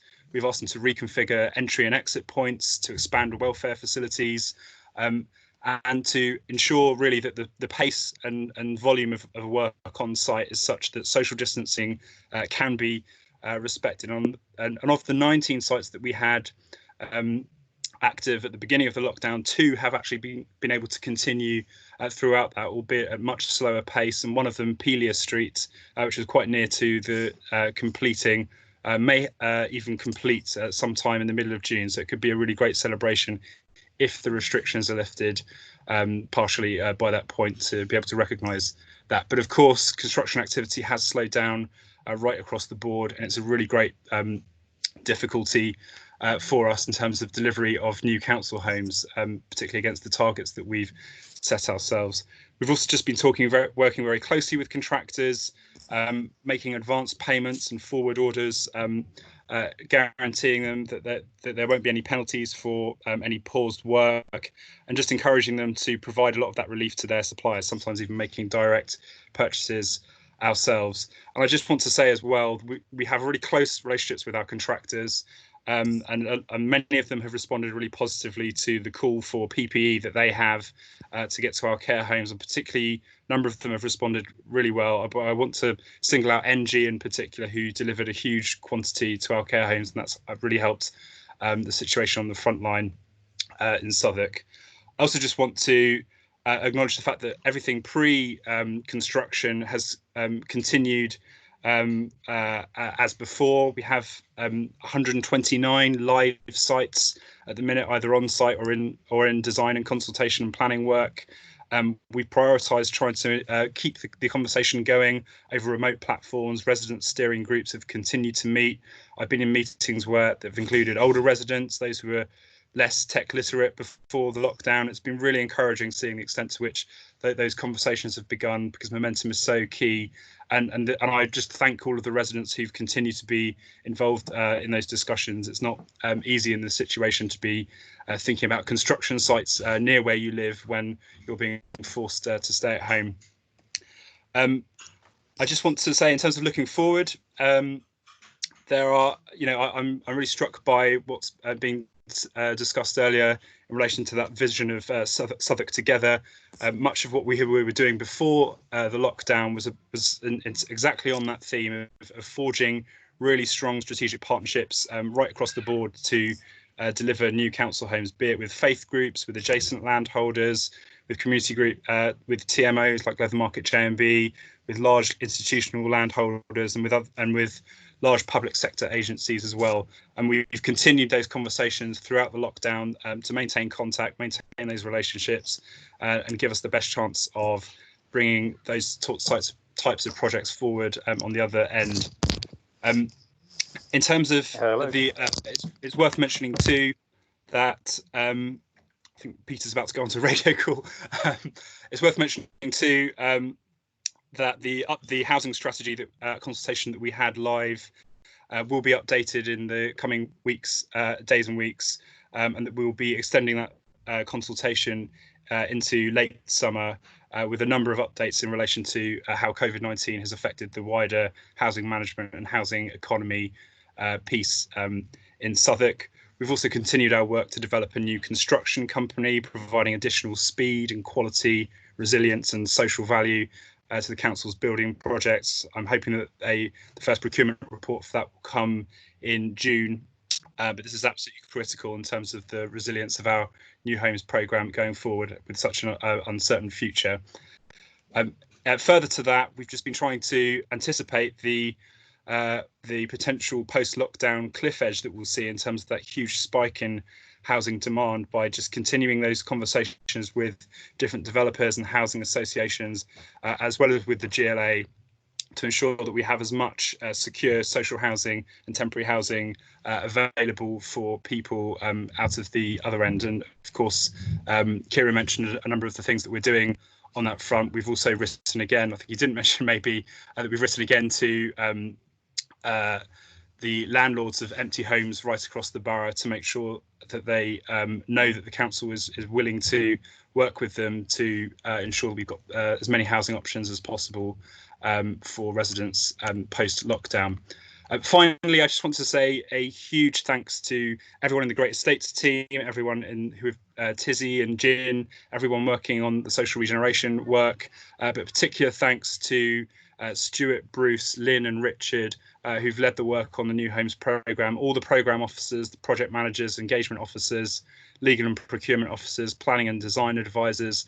The work they've done to maintain regular contact and retain confidence with our builders has been absolutely integral to giving us the best chance of a strong remobilisation as the lockdown is lifted. And also, most vitally, the work that they have done staying in touch with residents who we've been designing new council homes with, setting up remote meetings, continuing that consultation work and providing that reassurance has been key, I think, to maintaining confidence that tackling the housing crisis will remain the council's key priority as the borough recovers from COVID-19. So that's all. Thanks, Leo. Peter has just had to drop off briefly, just a radio interview, so I'm just going to take over. I didn't take it personally. Interim.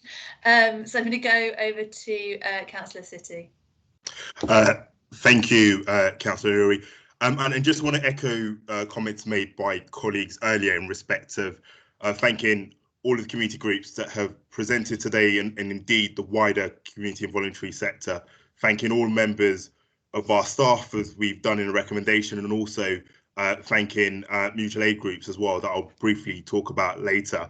You know, like Councillor Pollock, my portfolio is very much not frontline services. So what we've looked to do in terms of a response is ensure that we are drawing on as many of the relationships we have with house builders in a borough. So very shortly after the restrictions and the current wave of the pandemic, we put out a call to both significant homes builders in the borough, house builders in the borough, and also we put out a call for donations as well. And Sarah's talked about British Land, but there are also other house builders in the borough who've both donated in respect of to the Community Response Fund, but also have supported wider community groups in the borough as well. We've also seen significant donations in respect of PPE as well. We had a dedicated drop-off point in respect of the Southwark Construction Skills Centre at the heart of the borough, which very much helped the frontline work in our care homes and also within social care more widely as well. And our planning and regen officers wanted to particularly highlight the work that they've been doing, redeployed across the council, helping our activities and our emergency response, and also helping our food distribution as well. But as we talk about response, we also need to look at recovery as well. And some of the work that we've been doing, both in terms of planning and regeneration, is looking at that recovery piece as well. And it's ensuring that decisions that we can take as a borough, we do take. So it ensures that as a borough, we come out of this pandemic in the best possible shape to recover. So I was particularly pleased to see that there have been a number of remote planning committee meetings over recent weeks. And I'd like to thank everyone within the planning department and constitutional for working to get those meetings up and running, allowing us to take those decisions so that we can recover and address some of the big challenges that we know we're going to have to face post-COVID as well. And as Councillor Pollock has also said, is that we've also followed government guidance in respect of construction sites on our own sites, but government guidance has also stated that private construction sites could also start up as well. But we were quite keen to ensure that there's the best possible guidance provided for those sites. And we've recently released a construction guidance note for both homes builders, commercial builders in the borough, as to how they can socially distance and ensure that there is not just confidence within the workforce, but also the wider community as well. And in respect of our building control responsibility, over the last fortnight, we've had 12 virtual inspections, and that's very much linking in with what colleagues have said earlier. One of the examples in which we've been able to innovate and which we could explore how we take that moving forward. Some of the areas that we should be prioritising moving forward, and we will be as part of planning and regeneration, is it's been talked about health and inequality and how can the built environment play its role in addressing some of those big issues. We've sought to move our planning documents and our regeneration documents, one from being building focused to being people centred through the work that Councillor Pollock's been doing for the social regeneration, and also the work that we've been looking at in terms of planning policy. But there will be a call for a step change, and I think we should meet that challenge and rise to that challenge as well. We know these challenges are not met in silos, so we know responding to the housing crisis will be important in terms of addressing health inequality as well. So we must not lose sight of the key commitments around number of homes that we seek to build, and also our council homes building programme as well. And it's been talked about before in terms of how we're working with both the voluntary sector and also our mutual aid groups in this point, and also other organisations to be able to address the big issues that our communities face. And I'll end on this note. One of the roles I've been playing as all councillors is working with our mutual aid groups and also the voluntary sector as well. And I've had a number of conversations with our mutual aid groups as to how we can build and have a more coordinated piece across the borough as well. And we've talked about statistics in today's discussion, but one thing that particularly struck me over the last few weeks is the immense pride that has developed in our communities, and also just the acts of kindness from the voluntary sector and also mutual aid groups as well. And I wanted to highlight a particular example. Fairly early on, I had a resident contact me because the government had missed them through the shielded list. The person contacted one of the mutual aid groups, and the mutual aid groups then contacted me. I was able to contact our council hub, and through the voluntary sector, a little under 12 hours later, that individual was able to have a food parcel. And that's a great example of both mutual aid working with council officers and working with community groups to address the need that that local resident had. And the local resident emailed us back to say they felt worthy and very much in line with our council values to treat every resident as a member of our family as well. In short, the next few weeks are going to be tough. The next few months are going to be tough, like the last few weeks are going to be tough. But certainly over the last few weeks, through our community groups, through our staff members, and through the voluntary sector more widely, we're confident that we will be able to meet that challenge, and Southwark will be able to recover together. Great, thanks, Johnson. Last but by no means least, I'm going to go over to Councillor Mills, who can talk to us about kind of the finance side of things. Thanks, Rebecca, although I think maybe I do need to be least, given that we are now at 6:15. So thank you to everybody who's bared with us to this point. Just to quickly pick up on the VCS suggested recommendations, I think the challenge that we have, a really clear Southwark Together vision, is absolutely the right one. Peter seems to be kind of blaming me for putting a brake on anything else, but I think the big challenge is that what we've seen here in Southwark over the past few weeks is how residents, the council, the VCS can, and our communities can all work together. But actually the kind of the full and fair partnership that we want out of this is one with government too. And we should never be giving up our fight for an end to poverty wages, which has caused so much of kind of what we're seeing now. We should never give up our fight for a proper welfare safety net to support our residents when they fall on tough times. And we should never give up our fight to kind of end the inequalities that have been even greater exposed during the last few weeks. And I don't want us to kind of be stepping in where government absolutely should be leading. Listening to everybody's comments so far, what's really clear is the amount that every part of the council and every part of the community has really stepped up over the last few weeks. We have done huge good. We have done a huge amount of things. And what's clear is that whilst all of that's been happening, kind of every part of it has been essential, and every penny that has been spent with consideration and has been spent wisely. And I think that's why many of us in local government are finding the suggestion that government will only be funding the things that they have asked us to do incredibly insulting at this time, because we see everything that we have done as absolutely essential in our response to this crisis. I'll come more on the kind of the big economic impact on the council in a few minutes, but just quickly want to particularly highlight the work that Exchequer Services have done over the last few weeks, and particularly to Dominic Kane and on all his team. And to update some of the figures in the report. So just in terms of the business rates grants, I wanted to give the latest figures, which is actually that over £52 million of that money has now been paid out. That's 75% of the allocation for Southwark, and all of that has been paid via BACS. That allows us to make sure that kind of proper checks are done on all the applications. It also ensures that we're not sending checks to business premises that might well be empty.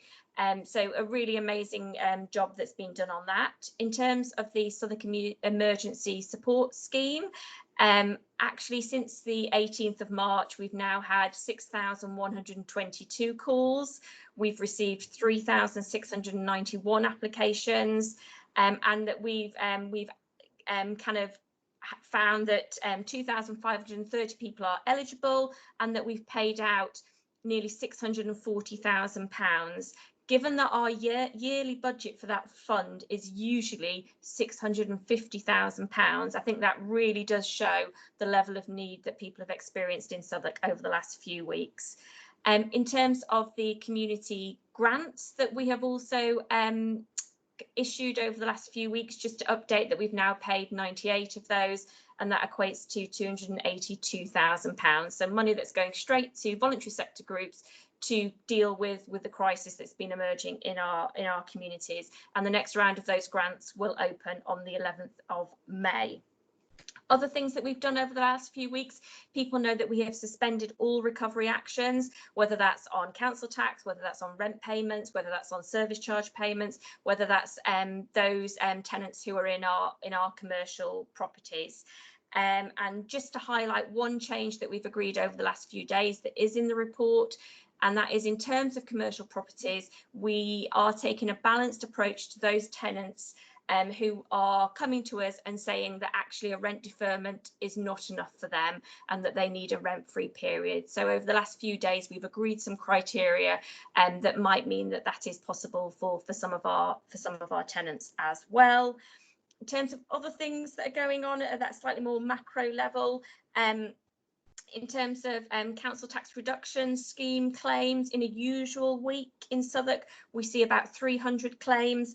Actually, weekly activity at the moment is up at about 800 claims. It's a massive increase.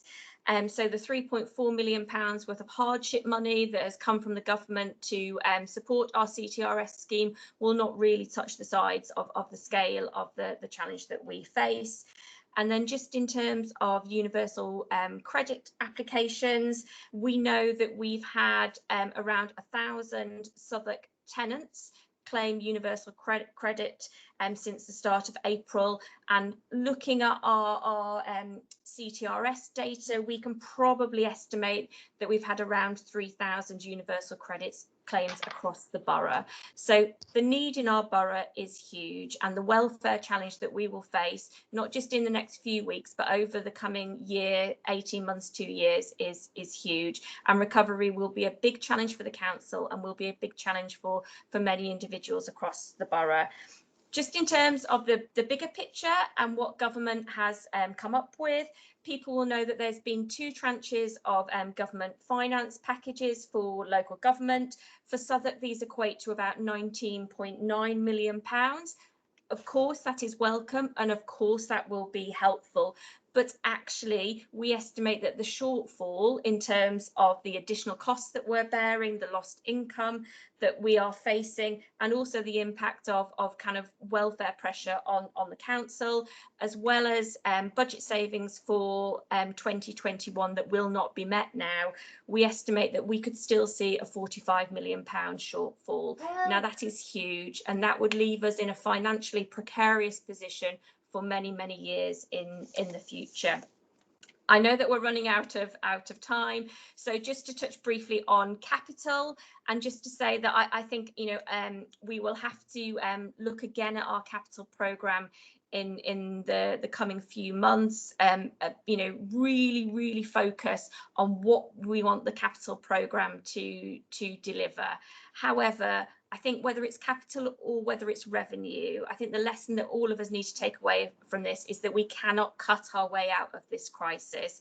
Actually, state money is one of the key levers that we have to reinvigorate our local economy, to get people back into work, to get people, the opportunities that they need to come out of this crisis. So I think, you know, really clear message that we shouldn't be trying to cut our way out of this crisis, and neither should the government. So final thing that I were keen to highlight, just because it's in one of the recommendations, is around performance. Actually, in terms of our council plan commitments, many of them remain absolutely the right priorities. You know, I think having a good job, a secure income, a warm, dry, safe home, having opportunities for our young people, making sure that our older and vulnerable residents live with good care and you know, have a dignified life, all of those things are still the right priorities. But we do need to look again at our council plan as we head towards September to make sure that as best as possible we are focused on the best way to have recovery in Southwark, and you know, kind of really focusing on our absolute key priorities between now and the end of the council plan period in May 22. So I will leave it there, and apologies for being very long after many other colleagues have been long as well. Thanks very much indeed, Vicky, and thanks for Rebecca for chairing the session in my absence, briefly talking to BBC London. Okay, Ian, I hope you're still with us. There's a report, and you've heard from colleagues and CCG and community representatives, and I wonder whether you've got any brief observations at this point. There's so much to talk about, Peter. But it's surprising. Surprising. Thank you for giving me the opportunity to speak. I'd like to echo your remarks at the beginning, if I may, to start, that, you know, we are truly in our debt to all our employees, to the NHS and to the other bodies, the voluntary sector, etc., that have done all the work and the heavy lifting through this crisis. And I think the response in Southwark has been second to none in comparison to other councils. And I really appreciate the effort that's gone in from all cabinet members and senior officers and all employees of the council. But I also think we need to echo that second point, which has been underscored through this afternoon's discussion, and that is the strong community response. You know, the depth of civic responsibility in the borough, I think, is absolutely tremendous, and the spontaneous community infrastructure through the mutual aid groups, I think, again, is something that we need to look to continue, and I think it's already been mentioned, perhaps future local hubs. At the same time, I know other of my colleagues who are tuned in at the moment would want to make the point that perhaps we would have appreciated some more time to consider this report, you know, so that we could make some more in-depth comments. But as you've clearly indicated, Chair, we have got the Scrutiny Committee on Thursday, and I know that my colleagues have already got a long list of questions that they would like to ask of various chief officers and cabinet members. If I could just pick up on a couple of points, I think we could all list perhaps individual circumstances where something hasn't gone exactly to plan or it hasn't gone the way that we would have wanted it to. But in my experience, where I've come across that, I know that the council has picked it up very quickly and dealt with it efficiently and swiftly. And I hope that's the experience of most other members too. We will want to be looking at the situation in care homes, both with adults and children, particularly with the provision of PPE, as you know, but also any effect on services which have been provided in those homes at the same time, and testing of individuals who both work and live there. Working partnership, I think, is a key area. We've heard from the voluntary sector, we've heard from NHS partners, and they've come up with some practical suggestions which I think need to be carried forward in terms of streamlining, coordination, intelligence, data gathering, and new ways of working. And I think that's extremely important, one of the lessons we need to take from this. In regard to schools and education, as you know, Chair, it's already been raised about, you know, the possible gap in education and attainment from some of our pupils, especially between those that are the most and least deprived in the borough. And I think that's one area that we need to spend some more time on. Going back to ethnic minorities, as you know, a lot of the small and medium-sized enterprises in Southwark are BAME run, and therefore I do think we need to look at the impact on the BAME community, especially on the business front, and are they getting the necessary support. There are concerns on development, whether some of the developers will take the opportunity to try and riddle out of some of their affordable housing commitments. So I hope that the council is alert to that. I've got total praise for the environmental department and the way that it's really stepped up to the plate during this difficult time in continuing those essential services of recycling, of cleaning the streets, and obviously on a personal basis, I think it was worth all that political grief we had a couple of years ago to ensure we had sufficient cemetery space across the borough. Can I also just point out that I was inundated, as I know many other councillors were, with a lot of universal credit inquiries, and I'm glad that Vicky picked that point up in particular, and that's something, the legacy of which I know the council will have to contend with for some time. On the housing front, again, I know that Kieran's had regular briefings and updates with TNRAs, and the SGTO has worked together with him on that. And there's been good use of existing community networks there. I think the council as a whole, if I could just say finally, Chair, you know, there's new ways of working, as I've already indicated. We've been flexible. I think we need to continue that flexibility as we move forward. I'd be interested to find out how our previous corporate targets have been affected by the crisis. You know, how timetables may have adjusted, and I think, you know, we were going to revise our emergency plan. Certainly, I hope that's something that will come forward too. So sorry to do that Cups tour, but I thought it was definitely worth a response given everything that everybody had contributed today. And as I say, we will have a further analysis at Thursday's meeting. Thank you again, Chair. Thanks very much indeed, Ian, for that feedback. That's very helpful.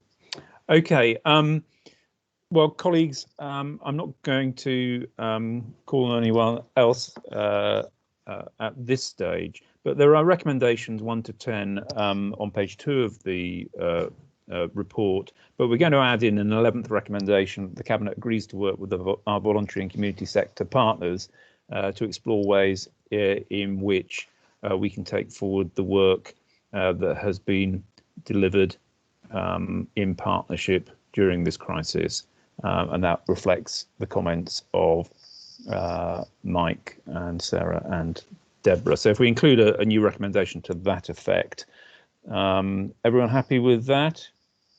Yeah. Agreed. Yes. Agreed. Agreed. Okay. Fantastic. And is everyone happy with the recommendations as set out in the report? Can I just hear an agreed? Agreed. Agreed. Thank you very much indeed, colleagues. Okay, well, thank you very much. That was a fairly long meeting, but I think it reflects the amount of work which has been undertaken by different departments across the council over the period of lockdown, and the report itself, as colleagues did in their comments, looks forward to the future as well. Recovery is probably not the right word to use, but maybe transition, rebuild, one of those perhaps. But we'll continue to serve the people of the borough. Okay, well, that concludes our meeting today. Thank you very much indeed. There's no closed business on the agenda, so that concludes our virtual meeting. Thank you very much if you have been watching in or you're watching this back as a recording. Well done for getting to this point. But thank you for all our residents who have played such a magnificent part in responding to the COVID-19 crisis. Our thanks to you, and we're in your debt. Thank you. Thank you.